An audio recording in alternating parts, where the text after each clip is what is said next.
alignment, IT involvement in strategic planning, and so on. Once you have selected the areas, all right.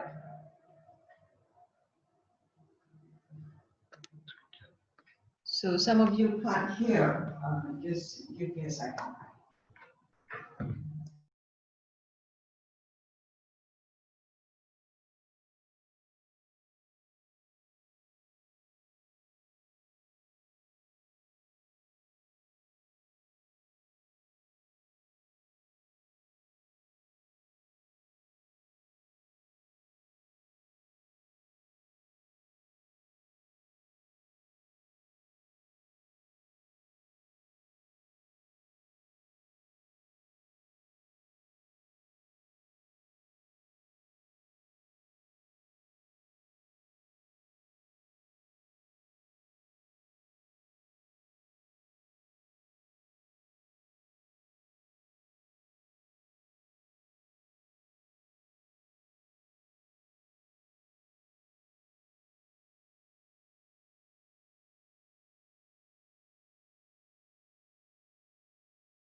Now, having selected the areas can mean dimension or construct of variable that you want to measure or you want to ask question on. Then we come to the crux of the questionnaire design, which is the construction of question. For the construction of question, you have to pay attention to the sentence construction and the way you ask the question and the way you phrase the statements, which are the items, because this is very important. If it is not clear, the respondent would not be able to respond to your questions. Types of question means you may want to consider whether it's an open-ended or closed-ended. Sometimes yes or no. this would be also important for you to consider. Questionnaire layout is most important if it is, especially when you want to send a hard copy questionnaire. It should not be long, or even if it is online, you should format it so that it is not too long-winded. This is because it's important. If it is too long, your response rate would be affected. We want to get as much response rate as possible in order for you to analyze your data. Any questions so far on the principle in designing questionnaire?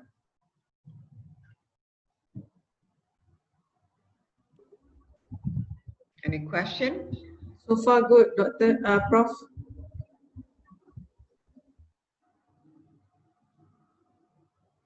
Proceed. Okay, I'll proceed. Now, how can we decide what to include? First step in constructing your questionnaire would involve establishing clear objectives of your survey. So which means that what is the objective of you doing the survey? In other words, what are the questionnaire trying to find out? What would you want to find out?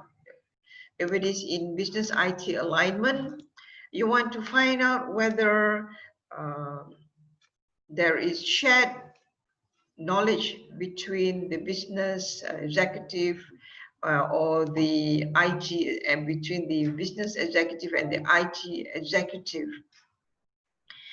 If you want to know the information need, what types of information that managers need, then you might want to find out the information need of managers. Okay. So what sort of information is it required to elicit is a very important question to ask. What do you want to get, or what do you want to elicit, or what knowledge do you want to get from your respondent? So these are two important questions in helping you to establish a clear objective of your survey. So why is operationalization important?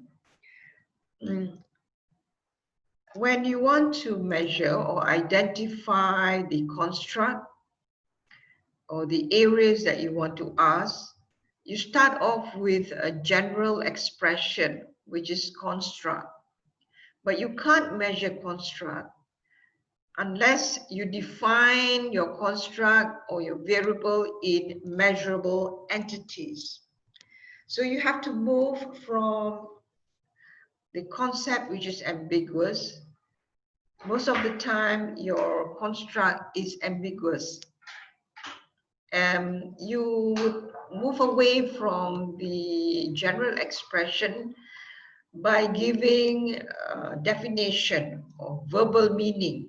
So that is, you start off with the theoretical definition. What's the definition of information need? Okay, you ask that question. Then you define information need are the types of information that managers need to make decision, to do strategic planning. That's an example. Okay, so that is just theoretical definition. From theoretical definition, you have to give operational definition. Your operational definition here would be more precise in the sense that you try to spell out from the theoretical definition. So information need, in terms of the operational definition here, information need refers to the type of information that managers need to do strategic planning, to make decision, to create a product. You spell out first, and you also mention Information need would be measured by listing all the possible types of information whereby the managers would state whether the types of information listed are important or not important. Then you have the scale, not important to very important. Okay. So operational definition here, what do you mean by operational definition then? Operational definition here means it involves three things on top and above of theoretical definition. First, you describe the unit of measurement. The unit of measurement, your construct or your variable. Information need is a unit of measurement. Specify the level of measurement. The level could be the scale, and you provide a mathematical or logical statement that clearly states how measurements are to be measured. So the example that I gave is the unit is information need. The statement or the mathematical statement would be information need are the types of information that managers need to make decision, to do strategic planning, blah, blah, blah. And information need of managers would be measured by listing all the various types of, all the possible types of information that managers need, whereby the managers would state the level of importance of the types of information that they need. So that is just an example. Okay.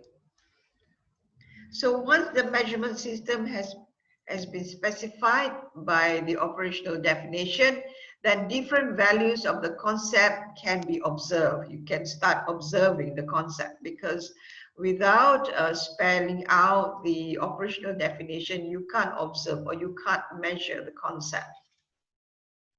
So the concept is now referred to as variable, and it can be responded from by your respondent. Okay. So in relation to operational definition is the validity. Why is operational definition important? Because you want to make sure that what you want to measure can be measured, or you are measuring what you are supposed to measure, which is the validity. So I would, from this slide, I would like to move to the next slide because it is clearer. So let me enlighten you with real world. The real world is what you see where the event or the phenomena happen. So in this case, the real world is the information need of managers in industry. So that is the real world. You can see that managers have different types of need. Some managers may not need market information, but some managers need market information. So it varies. Now, then you move to the verbal world, whereby what you observe that managers have different types of information need, and you want to measure information need of managers. Therefore, you have to clearly define, or you give a theoretical definition, which is information need can be defined as the types of information that managers need, and blah, blah, blah, all right? Okay. And from the theoretical definition, you still cannot measure because it is still not clear. So you move to the measurement world, whereby you spell out the operational definition. So let's move on to the next slide. Right. So this.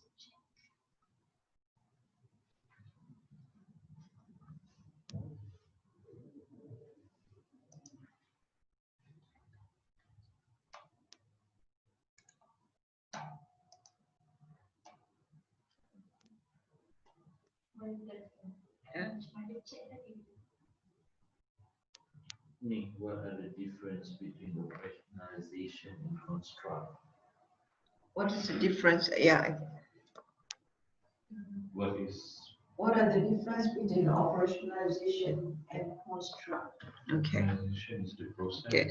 Operationalization is the process of defining from general expression to more measurable definition. Okay.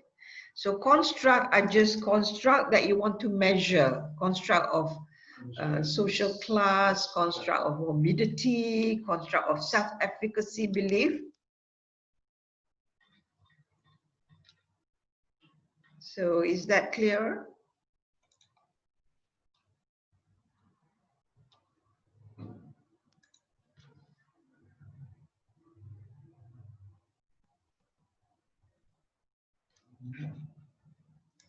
Is that clear? I can't get any feedback. Yes, Prof.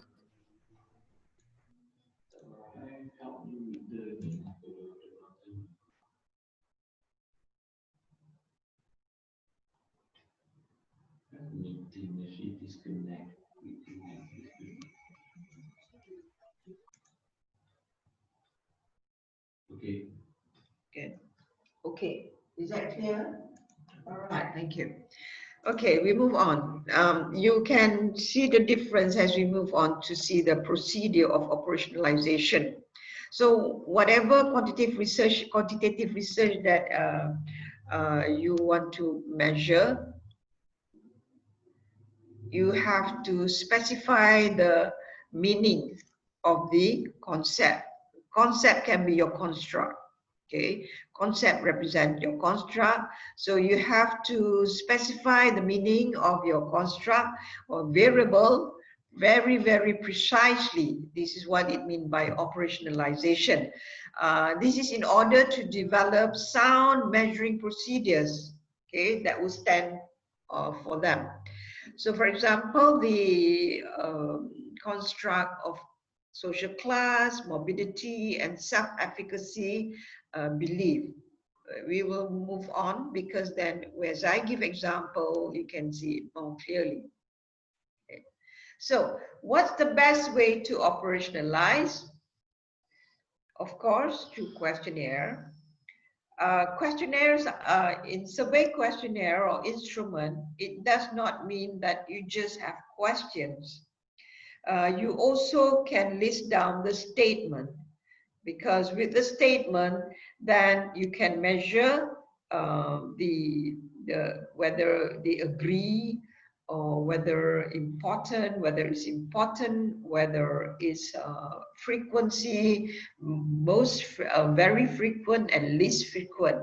Okay, so in this example, question can be, how often do you record ethical concerns in your pharmacy?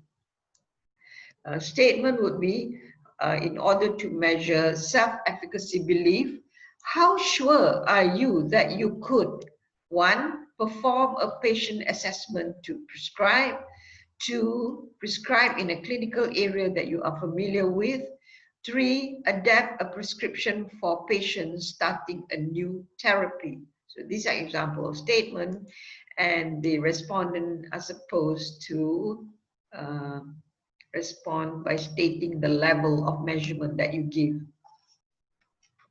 Okay, this is an example of social class. Social class can be broken down into 6 classes.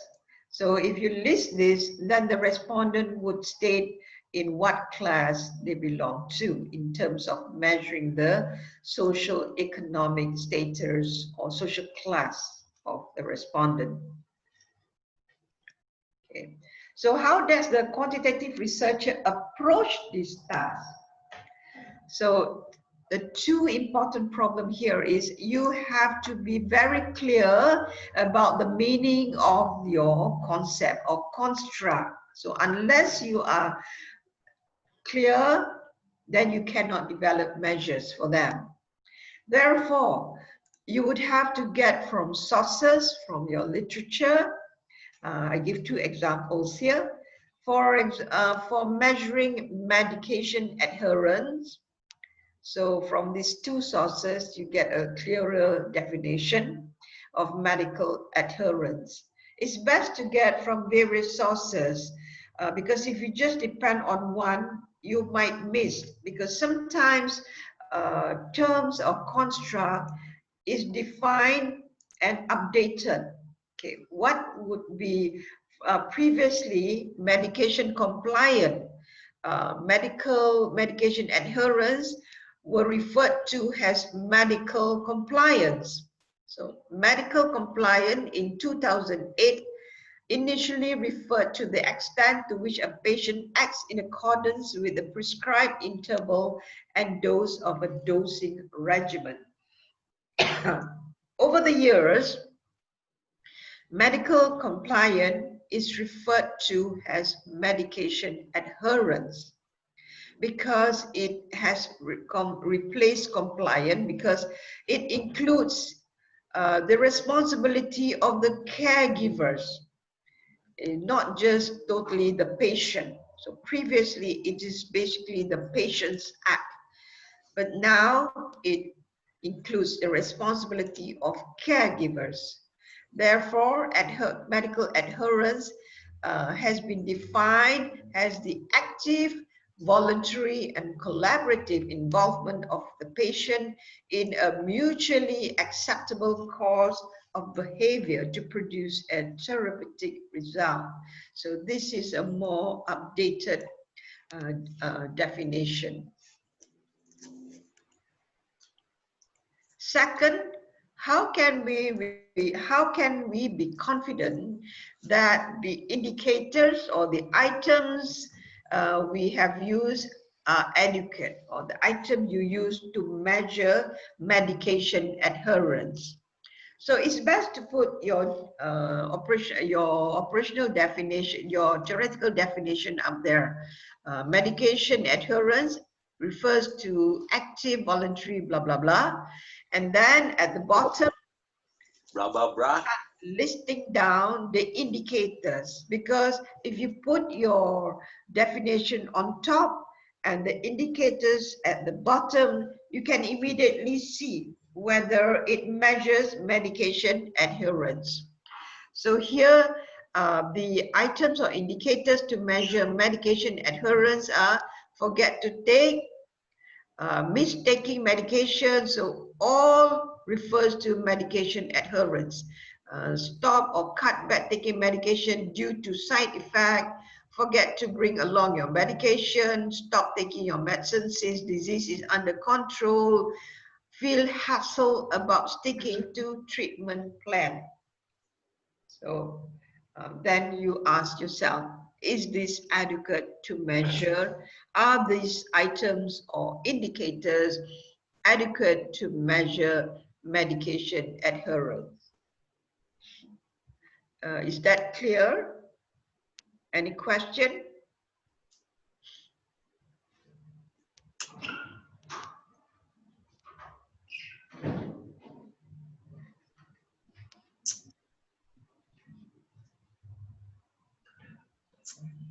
Okay, shall I proceed then?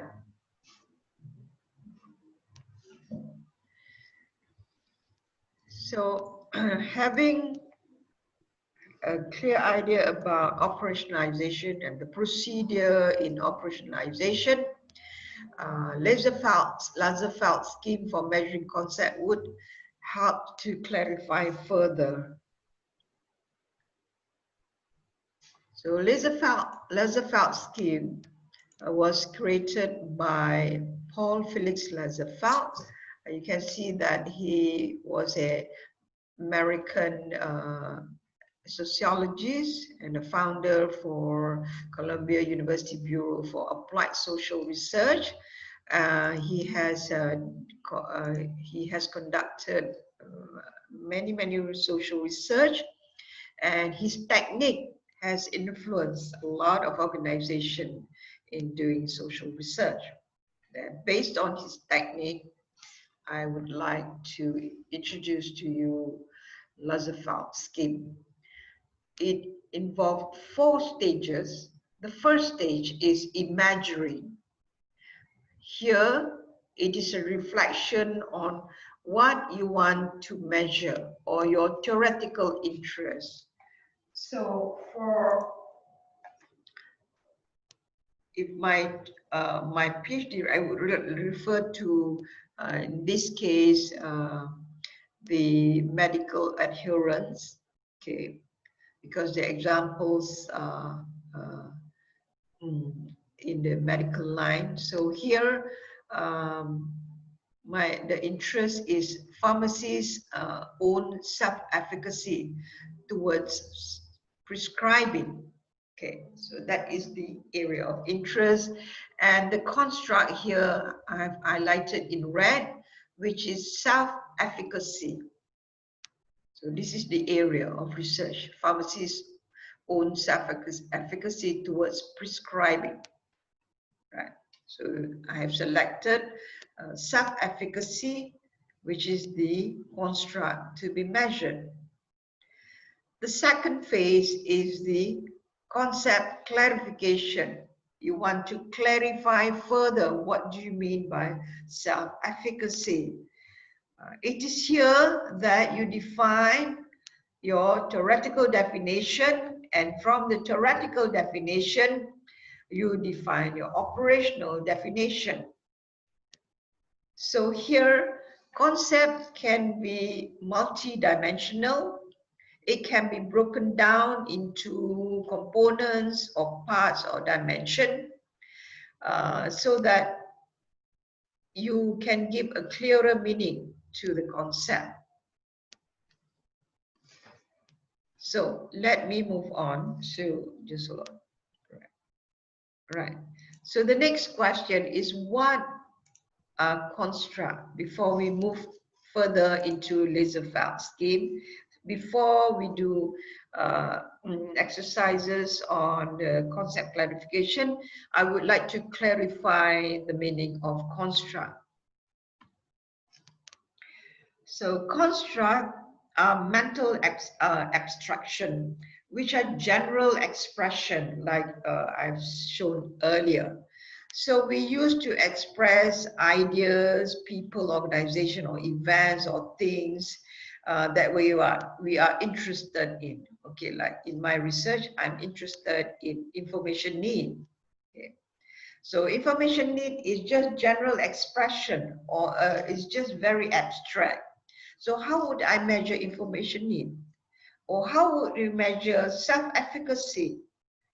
So most of the time, you can't measure construct unless you clarify further and you identify the variable to measure the construct.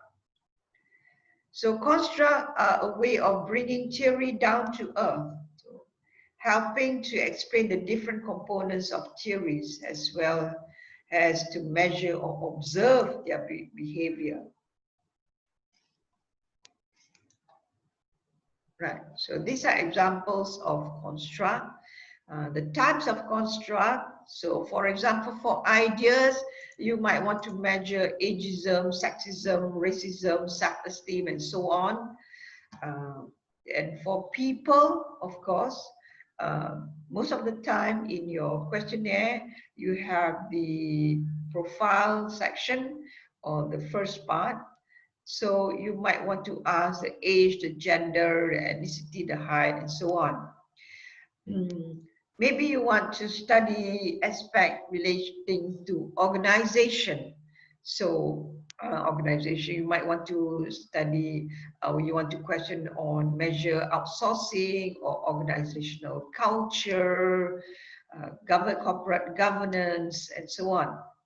Events is a few examples of event. And object, mostly this is in the science and technology field. Okay. These are examples, just example of construct, right?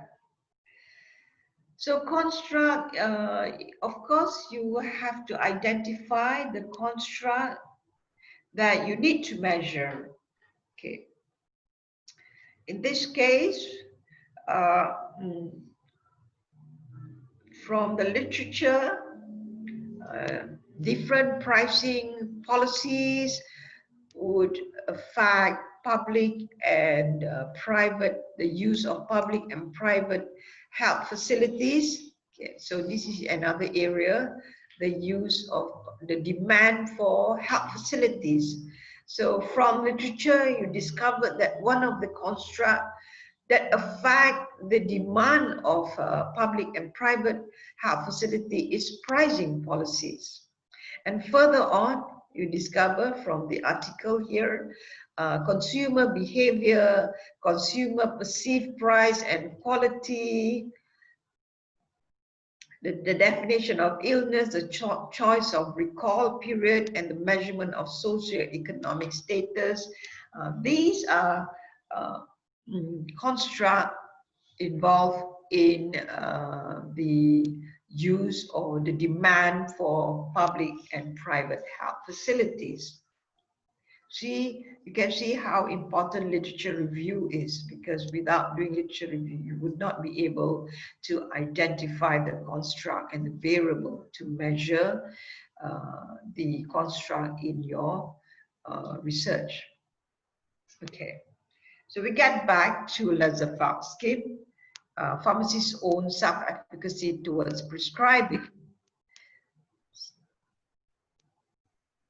So self-efficacy here is, according to Bandura, he argued that people with problems generally know exactly what actions are needed to do things they want to do.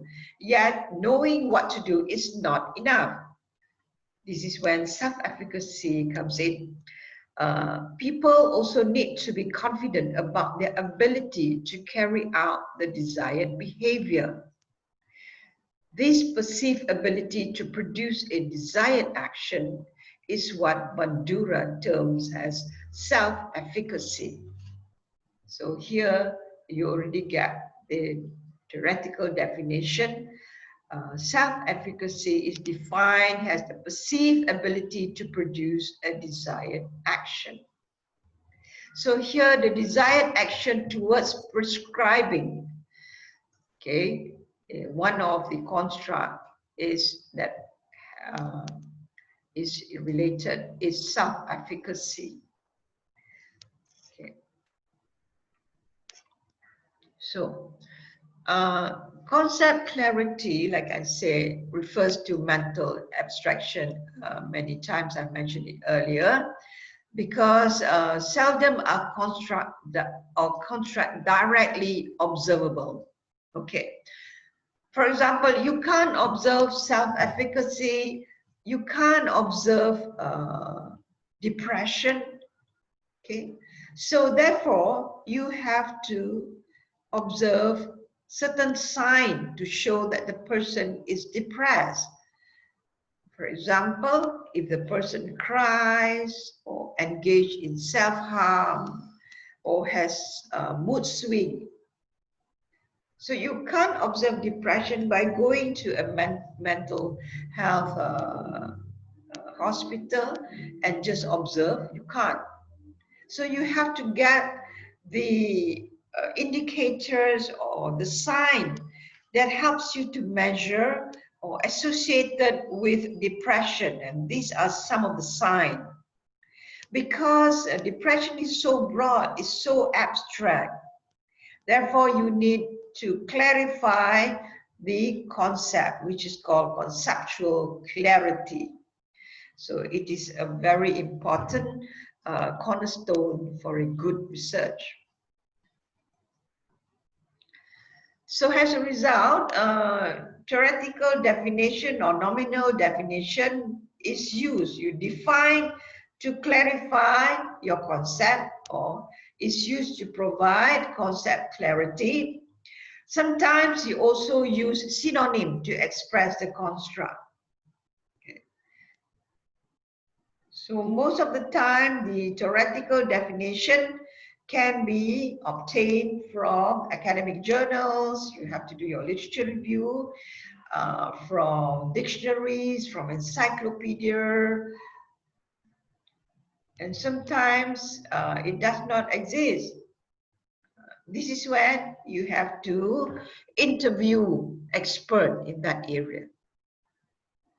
In the case of information need, I referred to the International Encyclopedia of Business and Economics. And from that encyclopedia,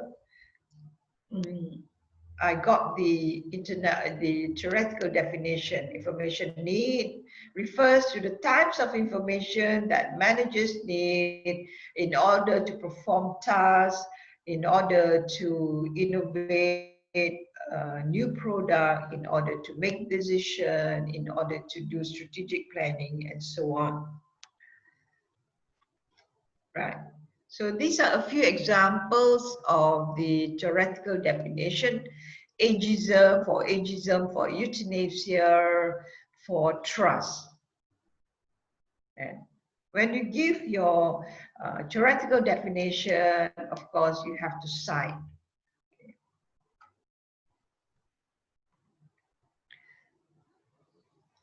More example of concept clarity.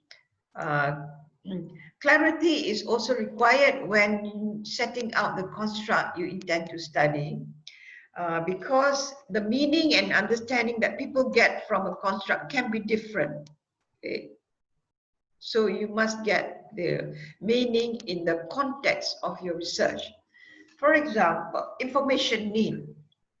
Information need in the context of my research. My research is the use of information need and use of managers with specific reference to the use of online. So the context of my research is information need in terms of the need to use online in relation to the use of online information services. Information need can also be defined in different way. In another research from one of my PhD students, she studied the use of information need of graduate students. Okay.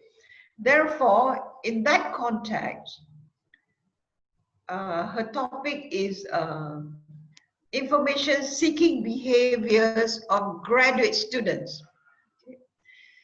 Therefore, one of her contract is information need. She needs to elicit what are the types of information needed by graduate students.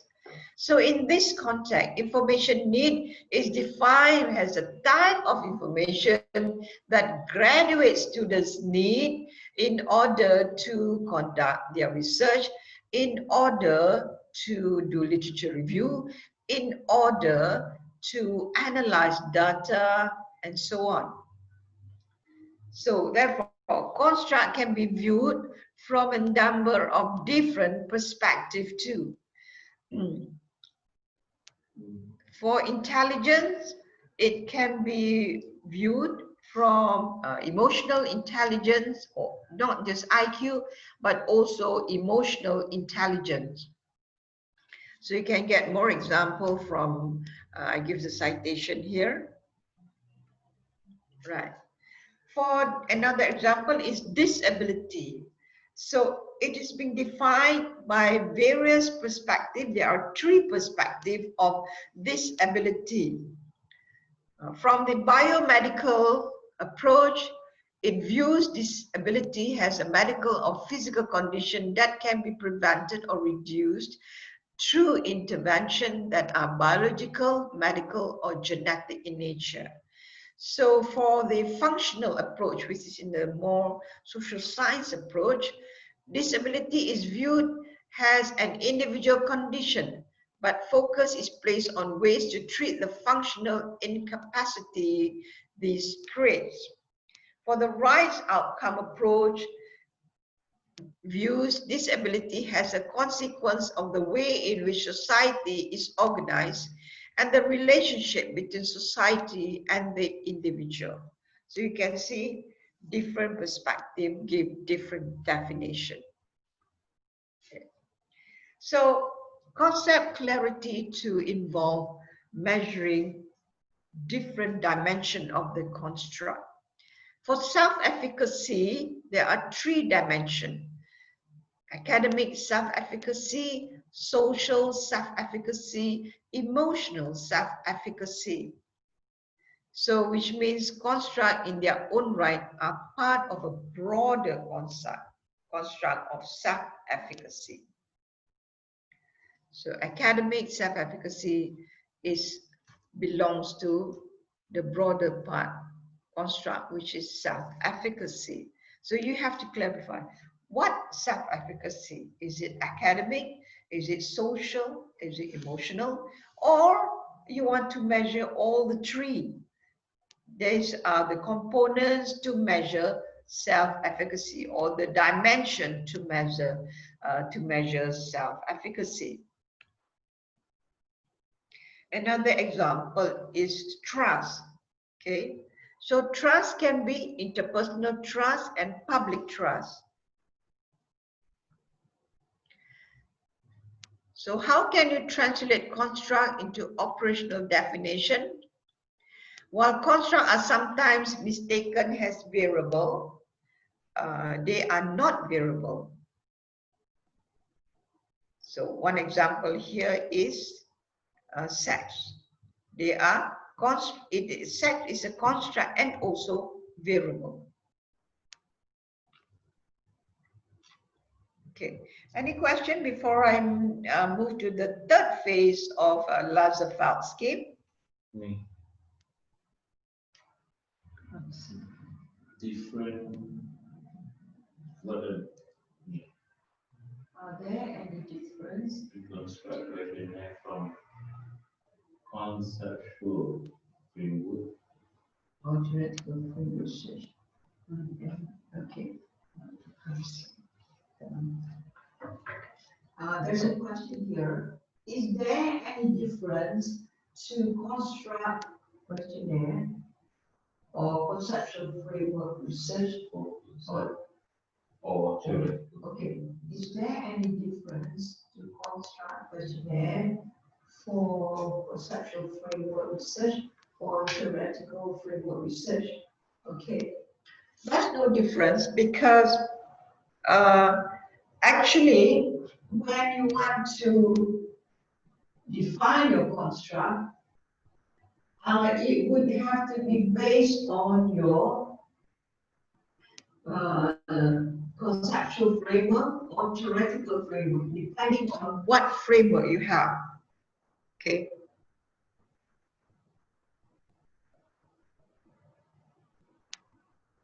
So it all depends. Some research, they want to measure the construct in their conceptual framework. Some research, they want to measure their concept from the theoretical framework.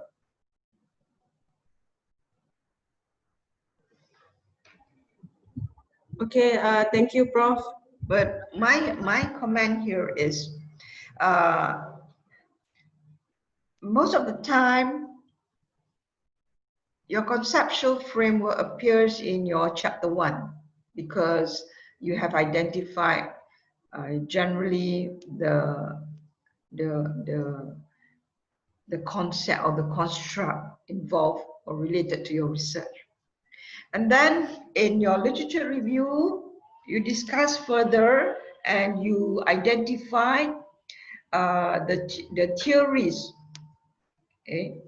The theories that support or where the construct was based on, okay? And you can see how you can map the construct within the theories that you have, which is related to your study. So in your second chapter, you can come up with your theoretical framework. So it all depends, right?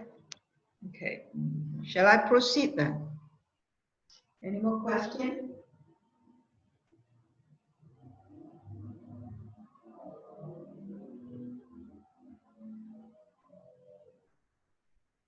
Yes, your conceptual framework, okay.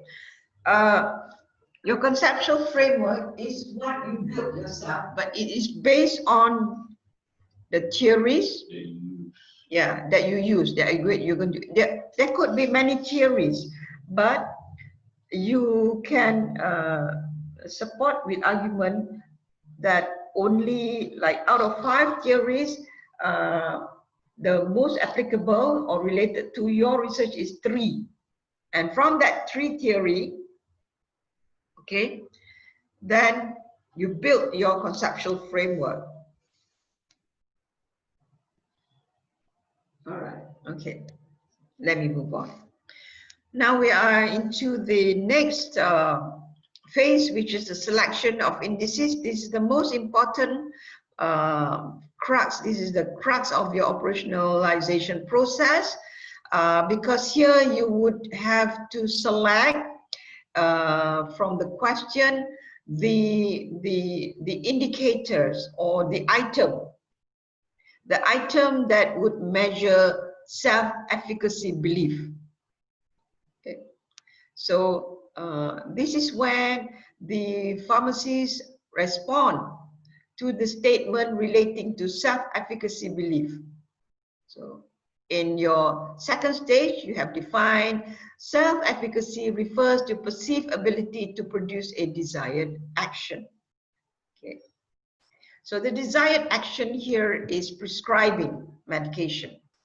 So here you list down: perform a patient's assessment to prescribe a clinical area that you are familiar with, prescribe in a clinical area that you are not familiar with, adapt a prescription for patients starting a new therapy, initiate new therapy for a patient, accept responsibility for medication management.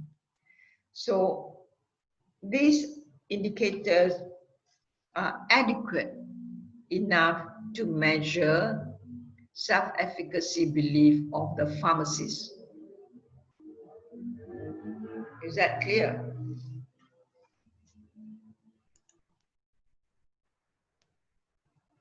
Indicator. Yes, very good. Right. Indicators, yes.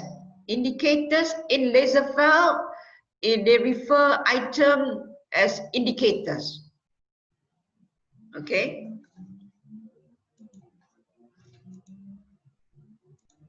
Yes, these are items. Okay.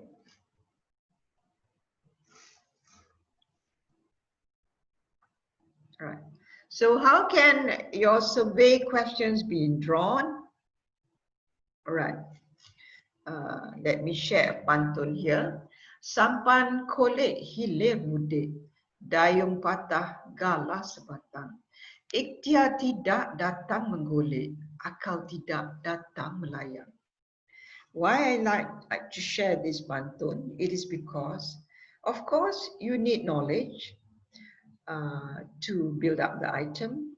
You need knowledge to identify the areas that you want to study, and also the construct and the variable that helps to measure the construct. All those would depend from your literature review. Okay. So this is a sample of a survey instrument to measure factors that influence pharmacists' adoption of prescribing. It's conducted in Alberta, Canada. Right, so you do your literature review and you literature search and you found some sources. Okay, so from the survey on evaluating nurse prescribers education. So the measurement here is the benefits of prescribing. Another our source, Westrick, pharmacist adoption of immunization services. So here the measures you identify technical and social benefit as well as perceived compatibility of prescribing, and so on. As you from Roger, you get quite a lot to measure: observability, compatibility, triability, relative advantage, and complexity. So from here, you identify some construct. Further, there are under Gregus, self-efficacy, physician relationship, EHRUs, patient responsibility for ensuring continuity of care and legitimizing prior practices. Okay, so now what I would like to do, this is time for your hands-on. All right, we take a break for about 10 minutes before we start hands-on.